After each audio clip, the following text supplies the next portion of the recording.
The flour sack touched Jonah Pike's porch before the morning sun reached the kitchen window.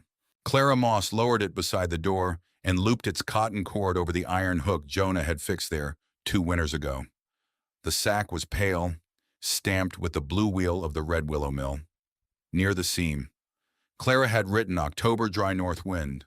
Add another cup of water and let the dough rest longer. She did not knock. For 2 years, she had left one sack there on the first Saturday of every month, and Jonah had waited behind the brown kitchen curtain until she crossed the yard. Sometimes he repaid her with firewood, fence work, or repairs. During lean months, he gave her only a nod when they met in town. Clara had never written any of it down. Behind the curtain, Jonah stood with one hand on the window frame.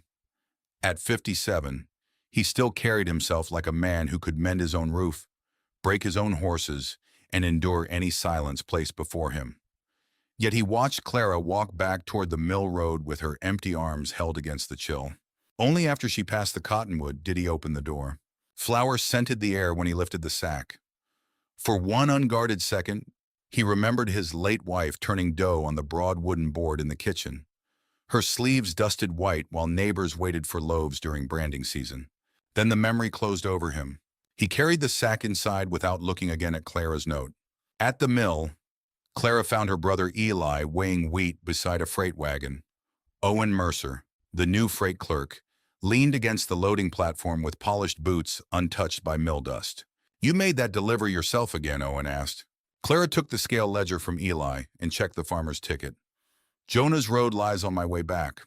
"It lies half a mile past your way back." Eli hid a smile over the grain sacks. Owen stepped closer. For 6 weeks he had brought Clara peppermint sticks, offered her rides after church, and spoken of the brick house he meant to build near the railroad depot. "A woman ought to be careful what habits she starts," he said. "Feed a lonely man long enough, and people may think you mean to keep doing it. The town has survived worse misunderstandings." Owen laughed, but his voice sharpened when 2 teamsters looked over.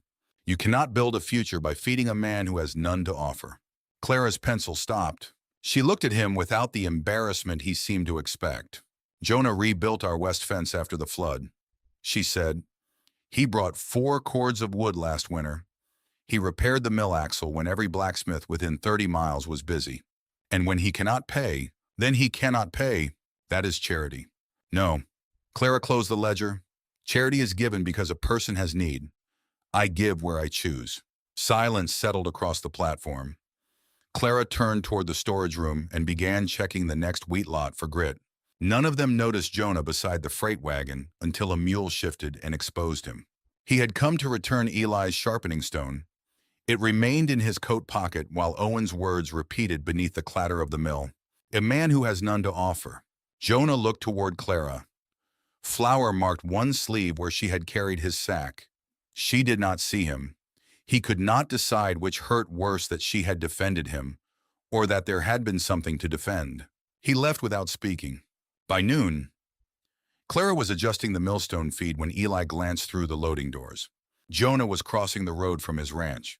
The new flour sack rested under his arm, unopened, its blue stamp turned outward. He did not slow at the gate. He was bringing it back. Jonah set the unopened flour sack on the mill scale as though it weighed more than 50 pounds. Clara stood on the other side of the platform, one hand resting on the ledger she had just closed. Eli had gone inside to check the hopper, leaving the wind to push chaff between them. "You forgot this," Jonah said. "I did not." His jaw tightened. "Then do not bring another." Clara looked at the blue mill stamp, then at the note she had written along the seam. He had not untied the cord. Did the flour spoil? No. Was the grind wrong? No. Then what changed? Jonah glanced toward the freight wagon, where Owen was pretending to inspect a wheel. "Folks have started talking." "Folks have always talked. This time they are talking about you." Clara waited. Jonah seemed to expect anger, perhaps an argument that would let him call the whole thing a misunderstanding. She gave him neither. "You want the deliveries stopped?" she asked. "Yes. And the firewood account." "There is no account. There was an arrangement. There should not have been." Clara lifted the sack from the scale. "Then it ends today." The words landed harder than Jonah expected. He nodded once, touched the brim of his hat, and walked back toward the road. Clara did not call after him. She carried the sack into the storeroom and placed it apart from the flour already sold. Eli came down the steps, wiping grain dust from his hands. He returned it. He asked me to stop. Eli looked toward the open doors. Jonah had already passed the cottonwoods. You going to? Yes. That is all he left room for. By late afternoon, a ranch woman named Mrs. Dyer arrived with 2 small coins and an order slip folded until its corners had gone soft. Her husband's injury had kept their wheat from reaching the mill, and she needed flour before Sunday. Clara weighed Jonah's return sack. You may take this one, she said. Mrs. Dyer counted her coins again. It is more than I can pay for. The rest was covered by work already done. That was true, though not by the Dyers. Clara entered the amount in the ordinary sales column and closed the ledger before Eli could see the line clearly. Across the valley, Jonah stood in his kitchen with the pantry door open. A tin of flour sat on the lowest shelf, less than half full. He measured enough for biscuits, added water by habit, and stirred until the mixture turned stiff and gray. Clara's October note would have told him why. He found the broad wooden breadboard beneath a folded cloth. The board had belonged to his wife. A crack ran from one corner toward the center, thin as a dry creek bed. Jonah ran his thumb over it, then covered the board again. He cooked the biscuits in a skillet. They came out hard enough to knock against the plate. He ate one beside the stove and left the others untouched. The following Saturday's sunrise found the porch hook empty. It remained empty when another week bent the cottonwoods bare. Jonah split his own firewood instead of hauling a cord to the mill. When Eli's south gate began sagging, Jonah rode past it without stopping. He still owed the mill a repaired hinge and 2 days of fence work, but every obligation now felt like another excuse to enter Clara's life. At the mill, Clara checked the woodpile and found only enough fuel for 12 days. She asked Eli when Jonah planned to bring the promised cord. Eli lowered his eyes. He told me to hire someone else. Clara looked toward the road. Then, at the loose hinge Jonah had once promised to reset. The flour had not been the only thing he returned. Jonah meant to remove himself from every corner of her life. On the 3rd morning, a wagon from the Hale farm rolled into the mill yard, carrying wheat so dry that the kernels clicked like pebbles against the boards. Clara crushed one grain beneath her thumbnail and frowned. Too brittle, Eli said. Only if we grind it the usual way. The Hale order was their largest since harvest. If the flour came out dusty and weak, the family would lose both its bread supply and the money already paid for milling. Clara checked the wheat against 2 earlier lots, then walked to the stone controls. Owen stood beside the freight wagon with his watch open. The train team leaves before sundown, he said. I need those sacks loaded by 4. You will have them when the flour is fit to use. He glanced toward Eli. Your sister always run the railroad too. Clara slowed the upper stone, narrowed the grain feed, and ordered Eli to bring 6 bushels from a softer lot stored near the north wall. You will mix another farmer's grain into this order, Owen asked. Equal value, better balance. Both owners receive their proper weight. That will take twice as long. It will keep the flour from turning to chalk. The first pale stream fell into the bin. Clara rubbed it between her fingers, stopped the stones, and adjusted them again. The old leather drive belt shuddered each time the wheel restarted. Jonah entered through the loading doors carrying a repaired axle pin for Eli. He had meant to leave it beside the tool bench. Instead, he saw Clara standing close to the machinery, flour dust coating her lashes. She tested another handful. Still too warm, she said. Eli touched the housing. Bearing. Not yet. The grain is feeding uneven. Clara climbed onto the service platform and pulled the control lever back a finger's width. The belt snapped sideways with a flat crack. The mill went silent. One end of the leather hung from the drive wheel, its stitching torn through. Wheat remained trapped above the stones, and the freight deadline suddenly mattered. Owen shut his watch. There goes the Hale order. Clara was already unhooking the belt. Eli, bring the awl and rawhide. Jonah, hold the wheel steady. Jonah obeyed before pride could stop him. Clara trimmed the split leather, punched new holes, and overlapped the ends. The awl slipped against the hardened hide and opened her palm. She wrapped the cut in cloth torn from an empty flour sack and kept sewing. Jonah watched the white strip darken. You ought to let Eli finish. Eli cannot fit his hands behind the guide. I can. You can hold the wheel. There was no softness in the instruction and no resentment. Jonah braced his shoulder against the frame while Clara tightened the last stitch. When the belt caught again, the mill awakened with a low groan. Clara reduced the feed, blended the wheat lots, and let the flour cool before sending it through the sifter. By 3:30, the first sack was filled. Clara carried a cup of flour to the stove behind the office. She mixed a quick dough, added more water than Owen thought sensible, and set a small loaf inside the iron oven. They loaded the remaining sacks while it baked. At 10 minutes before 4, Clara broke the loaf open on the work table. Steam rose from a soft, even crumb. Eli smiled. Hales will have bread. Even Owen found no fault in it. Jonah looked from the loaf to Clara's bandaged palm. The flour she had left on his porch had never been whatever remained after the mill's real work. She had judged the wheat, the weather, and his poor skill before every sack reached his door. Clara caught him looking. "The axle pin can go on the bench," she said. He placed it there but did not leave. Outside, Owen tied down the freight load. Then he stepped back into the mill and spoke loudly enough for Jonah to hear. "The autumn gathering is 2 weeks from Saturday," he told Clara. "I have waited long enough. I expect your answer before that night is over." 4 mornings after Owen named his deadline, Jonah rode into the mill yard carrying a new oak brace and 2 iron hinges across his saddle. The loading door had begun pulling away from its frame where the south wind struck it. Clara found him measuring the split post while Eli stacked empty flour barrels nearby. "I thought you hired someone else," she said. "Could not find anyone who knew how badly this was set the first time?" "You said it the first time. That is how I know." Clara almost smiled. Jonah removed the bent hinge and held the door upright while she cleared packed grain dust from the lower socket. Their movements found the old rhythm before either could object. Clara passed him tools without asking which one he needed. Jonah shifted the weight before it strained her bandaged palm. When the brace settled into place, the door closed without scraping. "You strengthened the whole frame," Clara said. "The next north wind will push against the wall instead of tearing out the hinge." "That sounds like an invitation for the wall to fall." "It has survived your brother's repairs this long." Eli called from the storage room. "I heard that." For the first time since Jonah returned the flour, laughter crossed the loading platform without turning awkward afterward.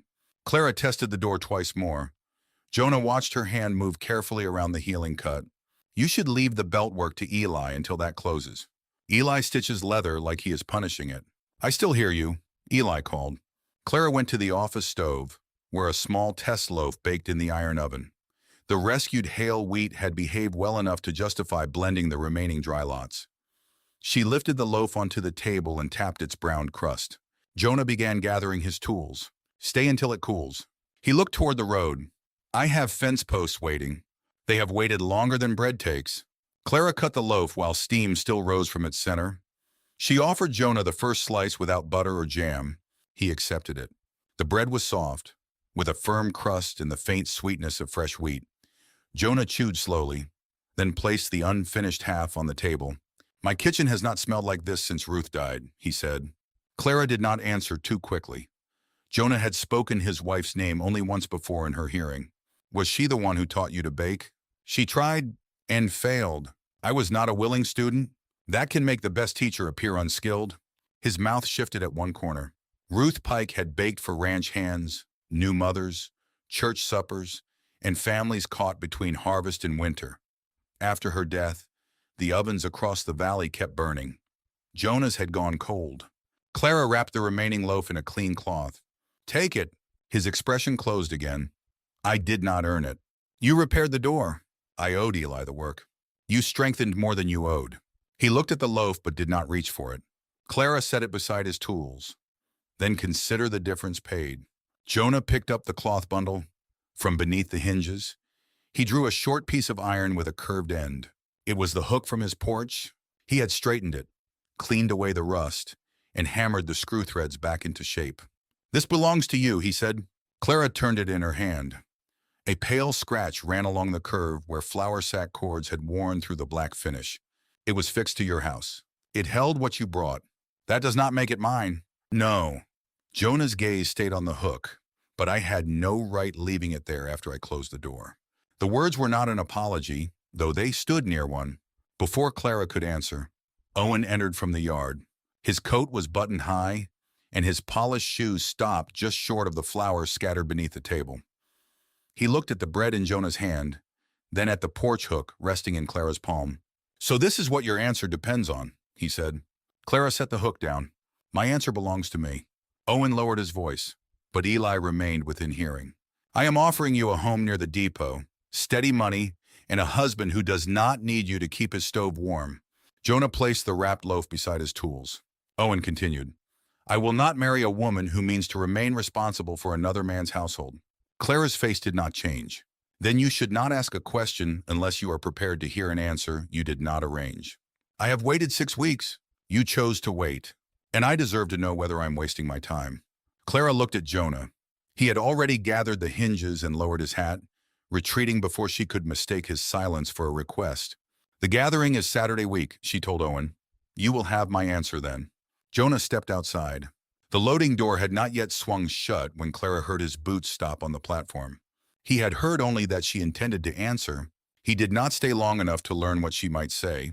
By Saturday, the sky had turned the color of old tin. Jonah stood at his kitchen window before sunrise, though there was nothing to watch for. The iron hook was gone from the porch post. Clara had taken it back to the mill, and the bare screw holes looked larger than they were. His flour tin held enough dust to whiten 2 fingers.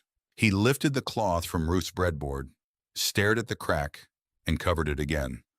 Outside, dry weeds bent south beneath a wind that had not yet decided how hard it meant to blow. There are times when pride wears the face of independence, though underneath it is only fear of being seen in need. A person may push away the kindness that keeps a room warm. Have you ever refused something good because accepting it would have revealed how much it mattered? At the mill, Clara smelled the norther before it reached Red Willow. The air lost the mild scent of cut wheat, and the horses turned their hindquarters north. "Close the loading doors," she told Eli. A hard gust struck the south wall. The oak brace held, but the grain canvas over the west bins snapped loose. Clara ran for it. The next gust lifted one corner, spilling dust and husks through the loading bay. Eli caught the lower rope while Clara climbed onto the bin rail and dragged the canvas down. Wind forced grit into her eyes. The cloth wrapped around her arm, nearly pulling her from the rail. Jonah came through the yard at a run. He had seen the canvas lift from his pasture and ridden toward the mill before admitting why. He caught Clara around the waist long enough for her to regain her footing. "Do not pull me down," she shouted. "Tie the north rope." He released her and obeyed. Sparse, hard rain struck the roof. Clara secured the canvas, then heard the mill wheel beating unevenly inside. "Shut the grain feed." Eli reached the lever. Jonah followed Clara to the sifting room, where the wooden frame hammered against its mounts. A leather suspension strap had split. "If that frame breaks, grit reaches every open sack," Clara said. Jonah reached for the mechanism. "Do not stop it by hand. Brace the lower beam." He wedged his shoulder against the timber while Clara cut repair wire. She folded an empty flour sack into a thick strip, wrapped it around the broken joint, and wired the layers until the frame hung level. The sack tore beneath the strain. Its blue stamp split through the center, and a rain tracked brown lines through the white cloth. Clara tightened the last wire. Her healing palm opened beneath the bandage, but the sifter steadied. "Start it slowly." The wheel turned.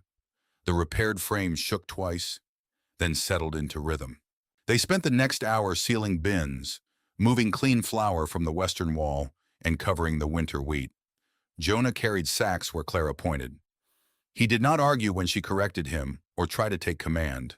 When the wind weakened, broken branches and chaff covered the yard. 3 empty sacks had blown into the creek. 2 filled sacks were spoiled. The wheat bins remained dry.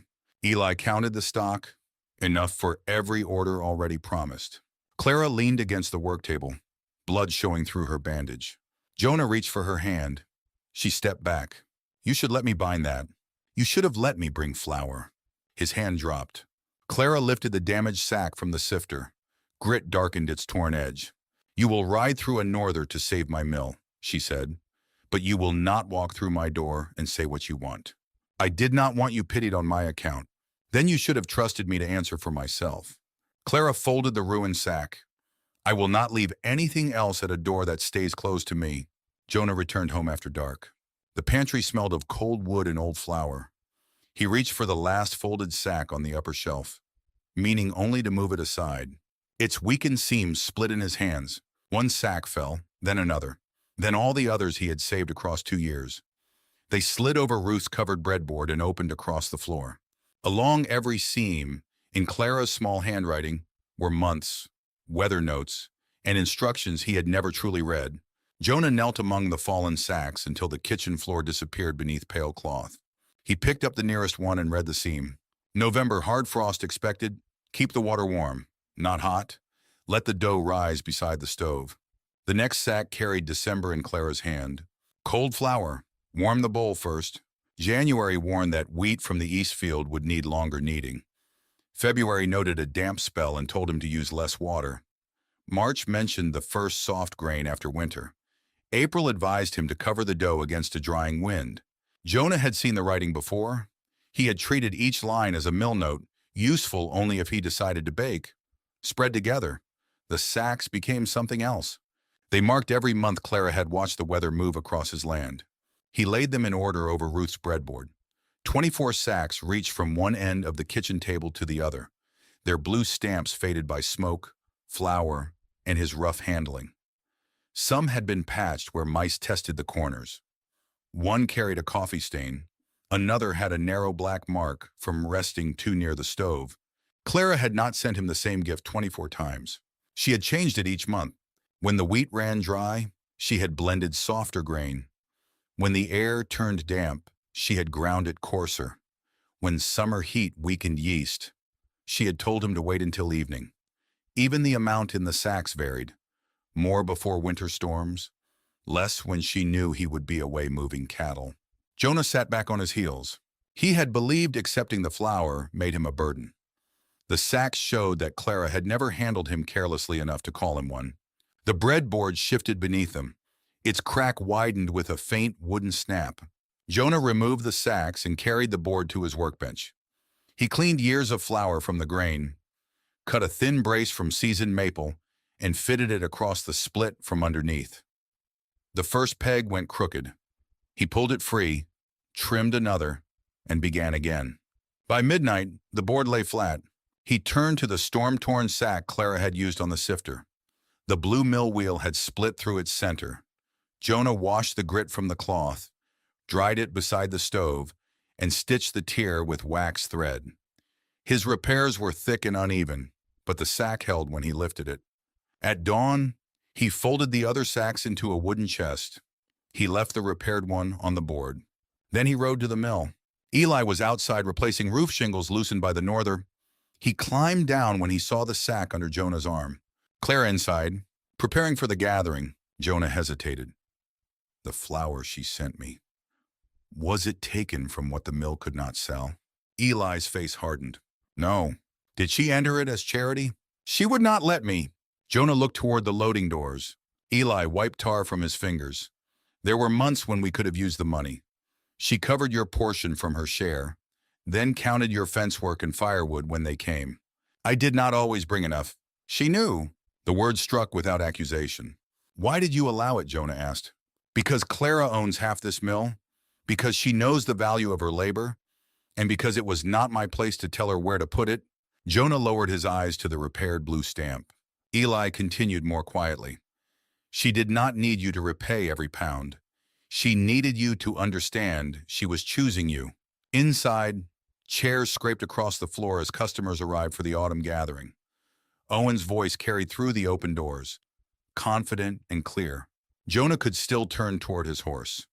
He could wait until Clara stood alone and offer an apology no one else would hear. That was how he had hidden every important thing.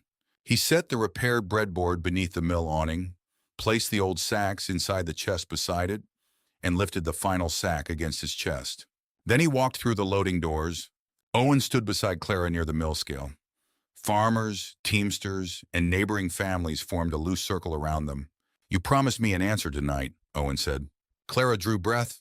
Before she could speak, Jonah stepped into the circle carrying the repaired sack. Every face in the mill turned toward Jonah. He stopped beside the scale and set the repaired flour sack upon it. The blue wheel stamp had been pulled together by thick brown stitches. Grit still shadowed one corner where the storm had torn it against the sifter. Owen looked from the sack to Jonah. This does not concern you. It concerns me more than I allowed. Clara stood very still, the bandage around her palm clean and tight. She did not rescue Jonah from the silence he had entered. He rested both hands on the scale. For 2 years, Clara left flour at my door. I called it an arrangement when I wanted to feel useful. I called it charity when I became ashamed. I believed she gave me what the mill could spare. She did not. She watched the wheat, the weather, and my house more carefully than I did. Every sack was chosen. Every note was meant for me. Owen's mouth tightened. Which proves my point. She spent 2 years maintaining a man who ought to maintain himself. Clara turned toward him. No, it proves you never understood the difference between generosity and ownership. I offered you security. You offered it on the condition that I become the kind of woman you could explain to other people. Clara placed one hand on the repaired sack. I chose where my flour went and when to carry it. Jonah never demanded it. The mistake was not that I gave too much. Her gaze moved to Jonah. The mistake was letting silence answer questions that belonged to us. Jonah accepted the words without defense. I shut the door because I was afraid people would think less of you. You shut it without trusting me to decide what I could bear. Yes. The answer changed the room. Owen folded his arms, and one apology makes him a future. No, Clara said. It tells me he finally knows where he failed. She faced Owen fully. You wanted my answer. It is no. His face reddened. You would choose a widower nearly twice your age over steady wages and a new house. I am choosing against a man who respects my judgment only when it serves him. Owen glanced around for support and found none. He took his gloves from the desk and left through the loading doors. Jonah lifted the sack from the scale. I brought this back wrong the first time, he said. Clara examined the uneven stitches. You repaired it badly. I know. The mill has better thread. I know that too. A few smiles appeared near the grain bins, but Jonah remained solemn. I'm not asking you to leave flour on my porch again. What are you asking? He swallowed once. Come through the front door? The mill seemed to narrow around the words. Not to keep my house for me, he said. Not to stand where Ruth stood. I have no right to ask either thing. Clara's fingers tightened against the cloth. I am asking whether you will teach me to make bread beside you. I can haul wood, mend the board, measure poorly, and learn slowly. I can stop pretending gratitude is enough when what I want is your company. His voice roughened, but he did not turn away. If you are willing, I would court you openly. If you are not, I will still speak of what you gave me as choice, not pity. Clara heard the difference. He had not offered repayment or asked her to resume the old ritual. He had placed his hope where she could refuse it. She lifted the repaired sack. One public speech will not make bread, she said. No. And you have 24 months of poor attention to correct? I counted the sacks. Before sunrise tomorrow, your kitchen. Jonah released a slow breath. Before sunrise. She handed him the sack. You carry the flour, I will bring the yeast. The customers began moving again. Not with applause, but with the ordinary sounds of people accepting a truth. Eli reopened the ledger. A farmer asked about his grinding ticket. Someone lifted the coffee pot. Clara leaned closer to Jonah. If that breadboard is still hidden under a cloth, I am turning around. It is repaired, properly. Better than the sack. That is not much assurance. It is all I have tonight. Clara held his gaze. Then be ready to prove it in the morning. Before sunrise? Clara reached Jonah's porch with a jar of yeast tucked beneath one arm. The repaired flour sack rested beside the door. Jonah stood inside the kitchen, fully dressed, with his sleeves rolled above his forearms. He opened the door before she could knock. For a moment, neither of them moved. The porch behind Clara was empty except for their footprints in the dust. No sack hung from a hook. No curtain separated them. Jonah took one side of the flour sack. Clara held the other. Together, they carried it into the kitchen. The repaired breadboard lay across the table, its maple brace fitted beneath the crack. Jonah had scrubbed the surface clean, though years of knife marks and flour stains remained in the wood. Clara ran one finger over the repair. It will hold. That is not the same as properly. It is closer than yesterday. She placed the yeast jar beside the bowl.